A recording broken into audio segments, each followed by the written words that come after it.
সাতকের বল্লভপুর গ্রামে জমি সংক্রান্ত বিরোধের জেরে দুপক্ষের সংঘর্ষের ঘটনা ঘটেছে। এতে অন্তত 10 জন আহত হওয়ার খবর পাওয়া গেছে। সিলেট তথ্য অনুসন্ধানের স্টাফ রিপোর্টার মোহাম্মদ তাজুদুল ইসলামের পাঠানো তথ্যচিত্রে দেখুন বিস্তারিত।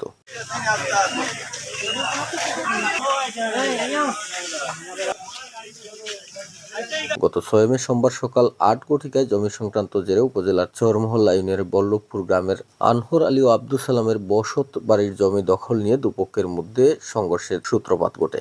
এতে দুপক্ষের লোকজন দেশীয় অস্ত্র নিয়ে মুখোমুখি হলে নারী পুরুষ সহ উভয় পক্ষের অন্তত 10 জন লোক আহত হয়েছেন। আহতরা হলেন হুসেন নূর, আব্দুল সালাম, রেনু বেগম, হাসানুর, সাদুল্লাহ, মুরাদ হোসেন, আনহর আলী। গুরুতর আহত হুসেন নূর, রেনু বেগম, সালাম ও হাসানুরকে সিলেট এমএজ উসমানী মেডিকেল কলেজ হাসপাতালে ভর্তি করা হয়েছে। অন্যান্য আহতদের স্থানীয়ভাবে প্রাথমিক চিকিৎসা প্রদান করা হয়। সাতক থানার officer in charge OC Mohammad Shah Alam জানিয়েছেন, এ বিষয়ে কোনো অভিযোগ পাওয়া যায়নি। অভিযোগ পেলে আইনানুগ ব্যবস্থা গ্রহণ করা হবে।